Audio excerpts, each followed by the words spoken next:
Ever feel like you barely slept even though you were going nonstop all day? Oh, yeah, totally. I think we've all been there. It's crazy how common it actually is. Something like 70% of US adults say they have trouble sleeping at least one night a month. Wow, 70%. That's a lot of people. And get this, for about 11% of people, it's every single night. That's rough.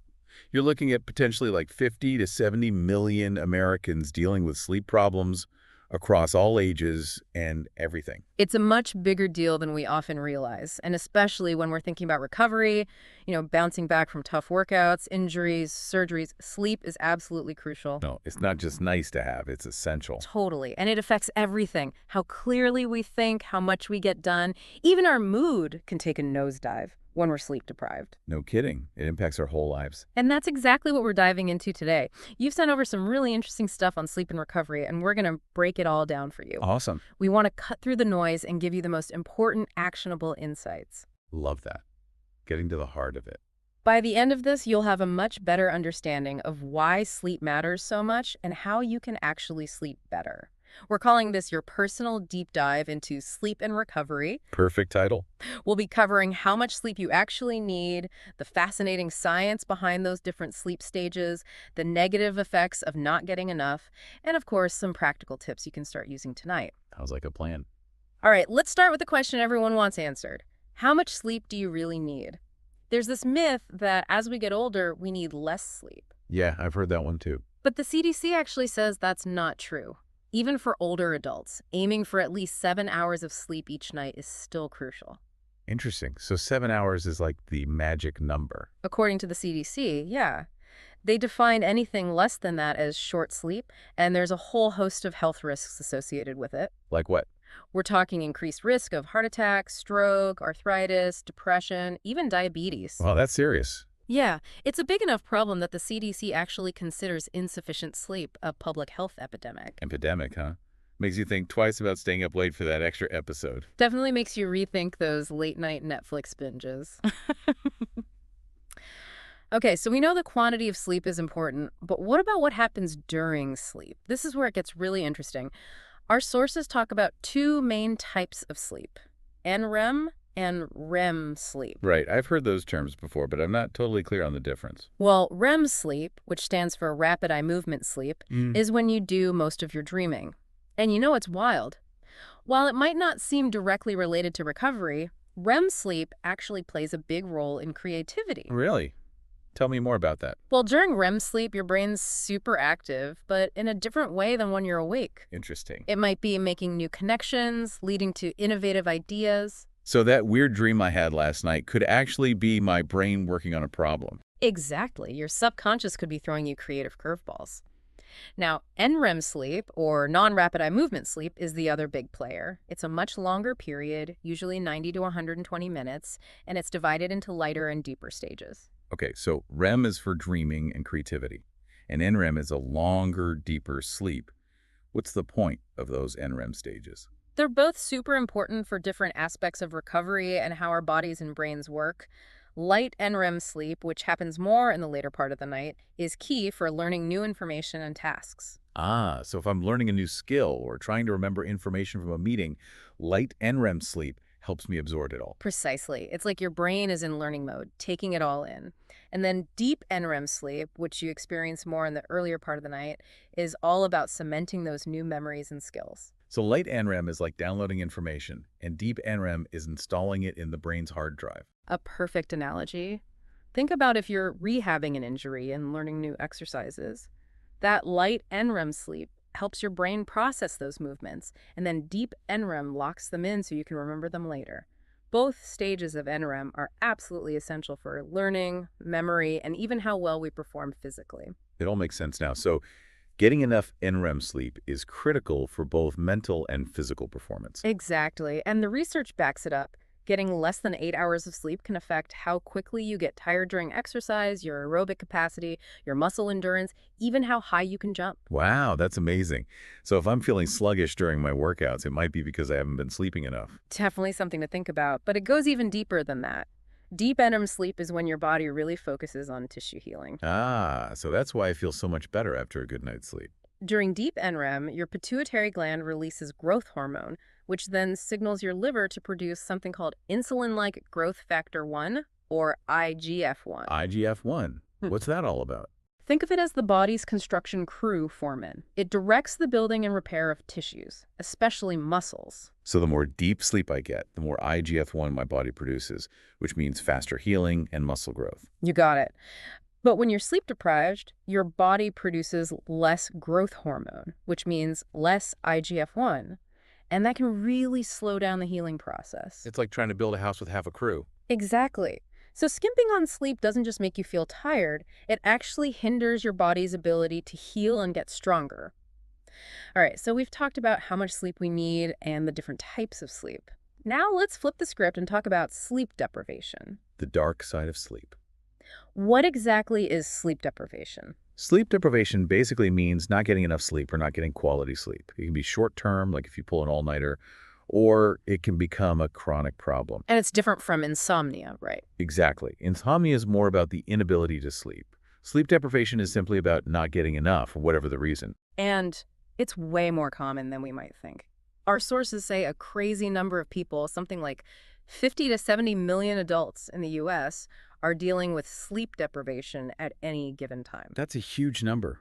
It's practically an epidemic, like you said earlier. Absolutely. And the effects of sleep deprivation are so widespread, they go way beyond just feeling tired. It can impact nearly every system in your body. It's true. You start seeing the effects everywhere. Your heart, your metabolism. For instance, chronic sleep deprivation increases your risk of high blood pressure and high cholesterol. Bad news for the heart. It also makes you more susceptible to type 2 diabetes. And your immune system takes a hit too. When you're constantly sleep deprived, your body's ability to fight off infections weakens. So you're more likely to get sick if you're not sleeping enough. Exactly. And that's not all. Sleep deprivation can also mess with your pain perception, making you more sensitive to pain. Makes sense. When you're exhausted, everything feels worse. And of course, your brain takes a major hit. It's like walking around in a mental fog all day. Oh yeah, I feel that. Can't focus, can't remember things. Exactly. Sleep is so crucial for learning and memory. And when you don't get enough, those processes suffer big time. There's even some research suggesting a possible link between chronic sleep deprivation and a higher risk of Alzheimer's disease later in life. Ah, it's scary. I hadn't heard about that link before. And it's not just about thinking straight. Our emotional well-being suffers too. Sleep deprivation makes it way harder to regulate emotions, making you more prone to anxiety and depression. It's all connected. You don't sleep, everything feels harder, and your mood goes downhill fast. Now, it's not just in your head, it's a full body experience. Now, what are some signs that someone might be sleep deprived? What are some things our listeners could look out for in themselves?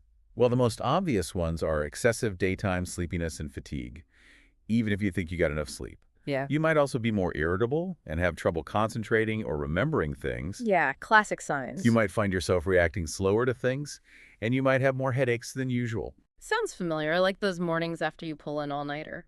But it can get more serious, right? Definitely. Yeah. If sleep deprivation continues, the symptoms can escalate. You start getting microsleeps, where you literally fall asleep for a few seconds without realizing it. That sounds dangerous, like if you're driving. Exactly. It's a major safety hazard. And that's not all. You might have trouble controlling your eye movements, your speech might be slurred, your eyelids might droop, your hands might tremble.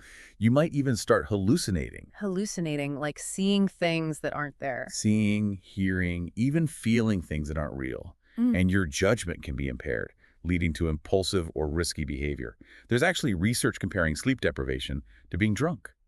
After 17 to 19 hours without sleep, your performance on tasks can be as bad as, or even worse than, having a blood alcohol content of 0.05%. Wow, that's a pretty sobering comparison. Literally, it makes you realize how dangerous it is to operate machinery or drive when you're sleep deprived.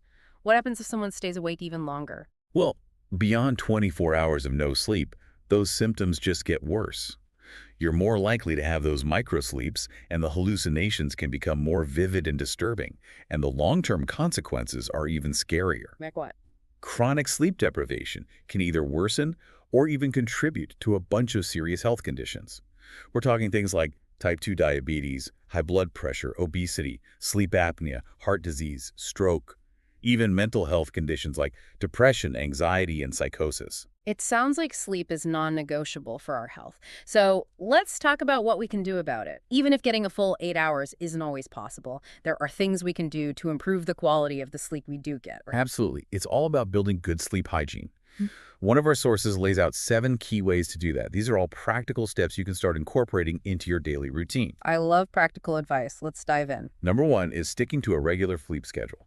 Try to go to bed and wake up around the same time each day, even on weekends. So even if I want to sleep in on Saturday, it's better to resist. It's tough, but it's worth it. That consistency helps regulate your body's natural sleep-wake cycle, making it easier to fall asleep and stay asleep. Makes sense. What's the next tip? Tip number 2 is creating the right sleep environment. You want your bedroom to be cool, dark, and quiet. So basically a cave? Pretty much. Use blackout curtains, earplugs, or white noise machine to block out light and sound. And here's a big one. Minimize exposure to blue light from screens at least 30 minutes before bed. Oh, the dreaded blue light. Right. That blue light messes with your melatonin production, which is the hormone that tells your body it's time to sleep. I know a lot of devices have a night mode setting. Does that help? It can, but it's not perfect. You can also get blue light blocking glasses if you're on screens a lot in the evenings. And if you find yourself tossing and turning for 20 minutes or more, get out of bed and do something relaxing in dim light until you feel sleepy. So no late night scrolling through social media. Definitely not. They'll just keep you up. Okay, tip number 3 is about daytime naps. Naps are tricky. Sometimes they help, sometimes they make me feel worse. It's all about timing. Keep your naps short, 30 to 60 minutes max, and avoid napping too late in the day.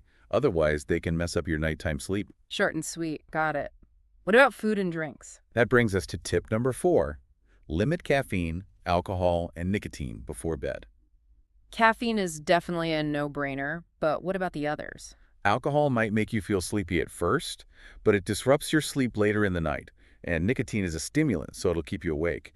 Try to cut off caffeine at least 3 to 4 hours before bedtime. So that afternoon coffee could be sabotaging my sleep.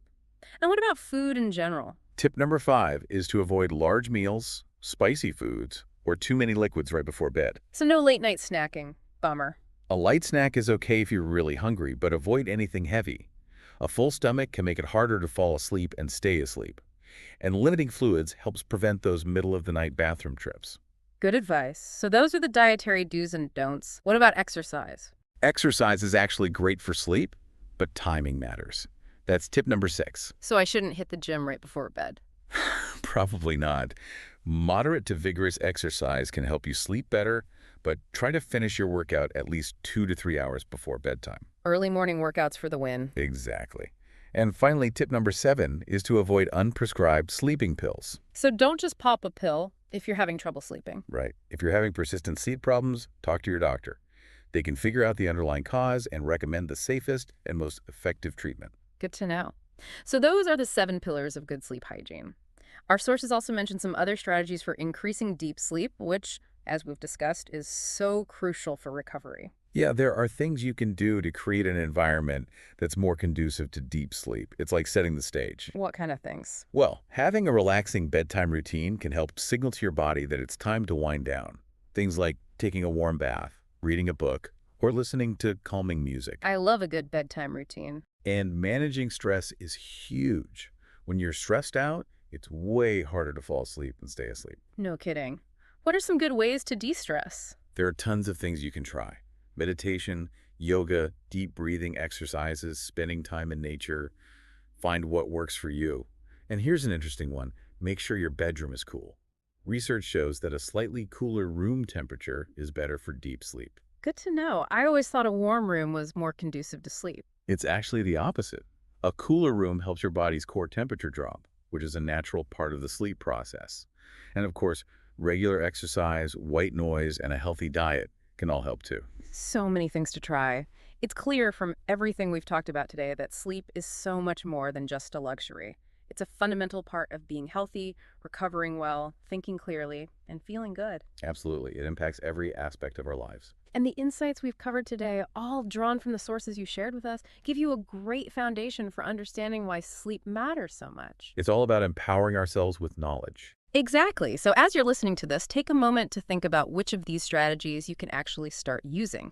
Even small changes, if you're consistent, can make a big difference in how you sleep and how you feel overall. And on that note, here's something to think about. Imagine if you consistently prioritized and got enough deep sleep. How would that change your energy levels, your ability to learn new things, your overall mood? What doors could it open for you? Exactly. What could you achieve if you were consistently well-rested and firing on all cylinders? That's a powerful thought. Prioritizing your sleep is truly one of the best investments you can make in yourself. Couldn't agree more. Thanks for taking this deep dive into sleep and recovery with us today. We hope it's given you a whole new appreciation for the power of sleep. Sweet dreams. Sleep tight.